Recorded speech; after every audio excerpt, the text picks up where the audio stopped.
Una de las afirmaciones más importantes desde la musicología en relación con la herencia europea desde el punto de vista musical la hace Calcaño, José Antonio Calcaño, cronista en La ciudad y su música, cuando dice que nuestra música la fuimos a buscar a Europa. Naturalmente hay una relación política, económica, militar que no se termina con la independencia. En el caso de lo musical, esto ocurre así. Si pasa después de la independencia, con mucha más razón tenemos que imaginarnos que previo a esto, en el siglo XVIII, este vínculo y la circulación de elementos culturales entre Europa y América era mucho más fluida. Bueno, el siglo XVIII venezolano, musicalmente hablando, podemos reconstruir la historia es apenas con una serie de documentos propios de la Iglesia. Esos documentos consisten en las actas capitulares, es decir, las actas sobre todo de la Catedral de Caracas, que fue trasladada en 1656 de Coro hacia Caracas. Y es a partir de la segunda mitad del siglo XVII cuando comienzan a sentarse noticias en las actas del Cabildo de la Catedral. Las noticias generalmente se refieren a los maestros de capilla que hicieron vida litúrgica en la catedral en la segunda mitad del siglo XVII y todo el siglo XIX, ¿no? Paralelo a esto, pues evidentemente a partir de 1760 surge la figura del padre Pedro Palacios Sojo Gil y Arratia. Ese era el nombre completo del padre. Era un sacerdote que tuvo la intención de fundar en Venezuela el Oratorio San Felipe Neri, una institución religiosa que ya desde el siglo XVI había sido fundada en Roma. El padre, a partir de 1760, viaja a Europa para conseguir la bula de manos del Papa Clemente XIV. El retrato más famoso del padre Sojo, que se hizo en Roma en ese año, 1760, precisamente tiene en la mano la bula. En el caso del padre Sojo, por ejemplo, hay varios temas de vinculación muy profundos. En primer lugar, la Iglesia. No olvidemos que el padre Sojo es el fundador del seminario de San Felipe Neri y el padre Sojo va a Europa en varias ocasiones buscando los permisos que se necesitan para el funcionamiento del seminario aquí en Caracas. Eso quiere decir que el padre Sojo mantiene una relación con el mundo europeo que permite la circulación de mucho material musical, especialmente eclesiástico, pero seguramente, y como es de suponer, también otro tipo de música que se necesitaba en el resto de los ambientes en los que se desenvuelve el padre Sojo, en especial las plantaciones de cacao y café que existen en Caracas como existen en el resto del continente. A su regreso, él venía pues con todas las intenciones, funda el oratorio, pero venía con las intenciones de ser el prepósito, es decir, ser el jefe de la congregación. Pero por desavenencias con el obispo lo nombra prefecto de música. No lo nombra prepósito ni director, sino prefecto de música. Es decir, el encargado de la administración musical de la liturgia dentro de la congregación. Por supuesto, el padre Sojo, por ser un sacerdote obediente a su obispo, empieza a ejercer esas funciones. ¿Y cómo ejerce las funciones? Es decir, lo primero que él tiene que hacer es conseguir música para la liturgia, para la solemnización de la liturgia, de la misa y de los diferentes ritos litúrgicos que la congregación tenía. El padre Sojo pues era amigo de varios compositores que venían del estamento social de los pardos. Los pardos, como tú sabes, eran el estamento social que más diversidad de oficios tenían. Talabarteros, carpinteros, orfebres, y dentro de ellos estaban los músicos. El padre Sojo ya era amigo de los músicos y entonces él le pide o mejor dicho, le encarga a estos compositores que compongan para el oratorio. Este milagro, siempre digo milagro entre comillas, tiene una fundamentación lógica en las características económicas de una Caracas en la que hay suficiente dinero, ahora sí en el siglo XVIII, para poder importar lo que necesitemos, para poder traer lo que haga falta. Y lo que está en el gusto de los hacendados, de quienes demandan la música y de quienes pueden pagarla, es ese estilo musical que ya habían conocido gracias a que circuló por esta herencia cultural que nos llega desde Europa en el formato de las partituras, pero además por el conocimiento que trae el maestro Padre Sojo del estilo europeo en boga en ese momento. El Padre Sojo era además pues de una familia acomodada, puesto que tenía una hacienda en la población de Chacao, ¿verdad? Y por supuesto era un individuo con recursos económicos. Eso le permitía pues ejercer un tipo de mecenazgo con estos compositores a los cuales le pagaba pues su trabajo. ¿Qué pasa? Que entonces estos compositores van a crear un repertorio pues suficientemente amplio de obras que además va a trascender la muerte del Padre Sojo. ¿Qué tiene de especial el caso venezolano?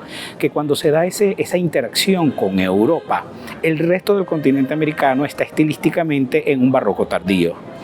Y algunos analistas explican o llaman a esto el milagro de la colonia, porque en Caracas no desarrollamos un barroco tardío, sino que saltamos, entre comillas, directamente al preclásico. Como llaman algunos autores, a esta música que circula gracias a las gestiones del Padre Sojo, a los vínculos que tiene el Padre Sojo con personajes europeos. Aquí comienzan a llegar músicas claramente preclásicas o clásicas según se mire estilísticamente hablando, y rápidamente se genera alrededor de estos materiales que trae el Padre Sojo y que reciben donación de las personas cercanas a él.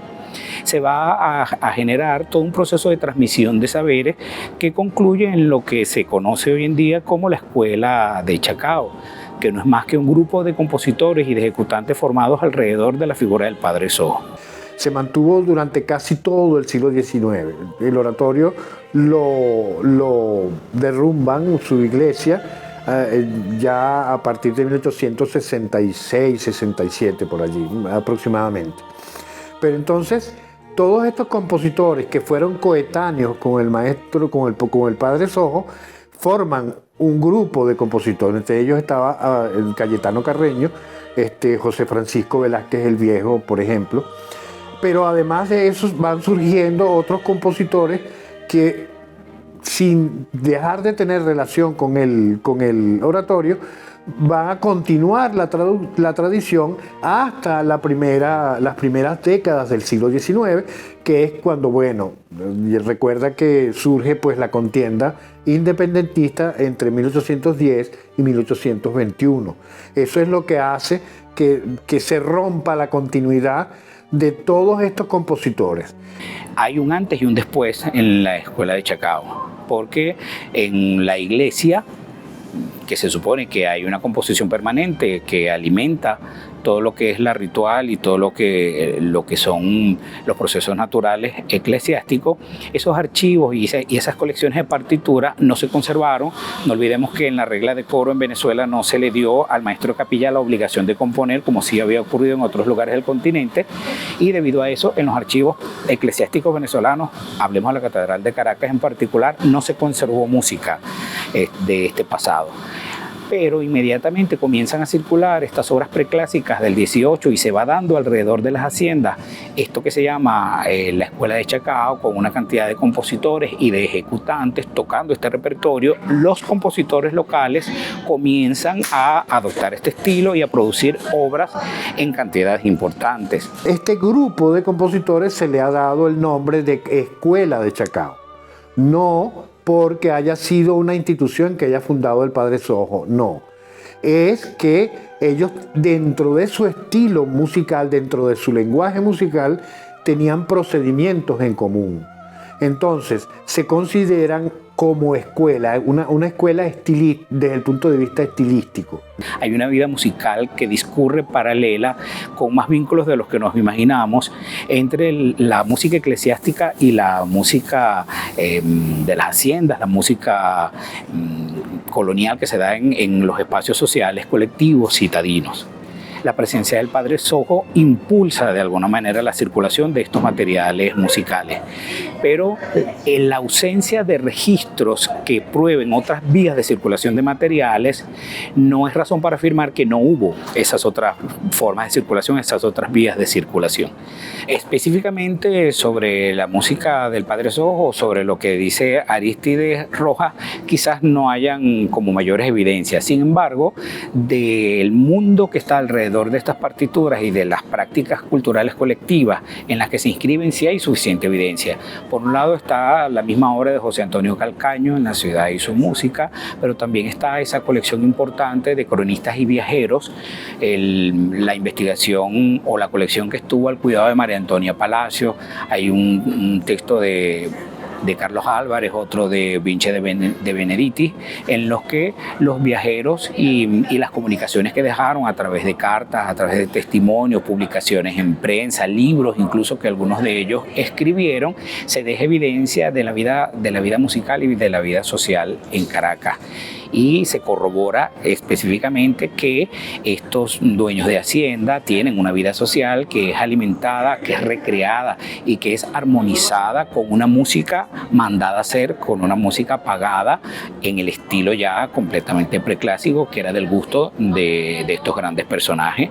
Y naturalmente eso tiene una conexión con el padre Sojo, quien también formaba parte de esta élite intelectual y cultural caraqueña. ¿Cómo se da el descubrimiento, ¿verdad?, de este gran caudal de obras? Bueno, eso ocurrió precisamente en las instalaciones de lo que en aquel momento era el Conservatorio de Música y Declamación en 1933. En ese año, el violinista Ascanio Negretti era su director. Y el maestro Negretti, formado entre Europa y Venezuela, un gran violinista, descubre ocasionalmente un legajo de partituras, de papeles de música. Evidentemente, el maestro Ascanio Negretti participa a los profesores el descubrimiento de estos papeles. Y entre los profesores estaba el maestro Sojo y estaba el maestro Juan Bautista Plaza. Inmediatamente que el maestro Juan Bautista Plaza se da cuenta que se descubrieron esos papeles, comienza a trabajar metodológicamente desde el punto de vista documental este repertorio. Es ahí cuando se descubre entonces que son obras de estos maestros que rodearon al padre Sojo. ¿Ok?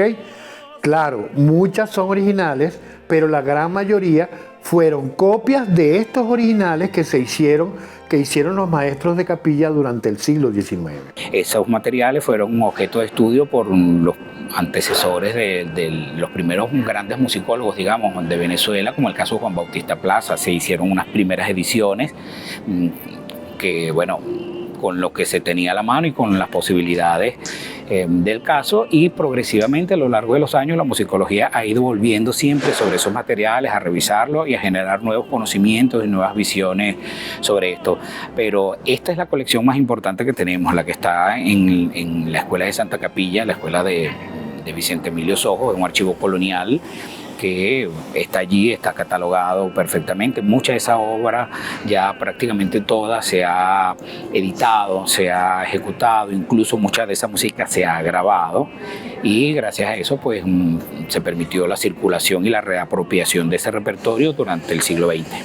Esta colección es a su vez importante porque evidentemente refleja ese legado que es de más antigua data en América Latina en general, de la herencia hispana. La herencia hispana, sobre todo desde el punto de vista musical, a través de la iglesia. Y además es el nacimiento pues, de nuestro repertorio académico, especializado, hecho por compositores especializados que estudiaron. Y por supuesto, sin ellos no hubiese sido posible todo lo que pasó después, en el siglo XIX, el XX y nuestra contemporaneidad con respecto a la música académica. Es decir, no hubiese podido ser posible la Academia Nacional de Bellas Artes de finales del siglo XIX, no hubiese podido, que se convirtió posteriormente en el Conservatorio de Música y Declamación, y por último se convirtió en la Escuela de Música Superior José Ángel Lamas. Es decir, la institución que cobijó a Vicente Emilio Sojo y su legado con los maestros de Santa Capilla. Y evidentemente todo el legado de los maestros de Santa Capilla se diversificó. Por ejemplo, el Conservatorio Nacional Juan José Landaeta, que fue fundado por un maestro discípulo de Sojo, como lo fue el maestro Ángel Sauce. El sistema que lo funda el maestro José Antonio Abreu, y que hoy día es tan representativo de nuestra música académica, pero todas estas posibilidades no hubiesen sido posibles sin esa piedra angular que resultaron los compositores que rodearon al padre Sojo. Esa es la importancia histórica y un legado que nosotros no podemos soslayar.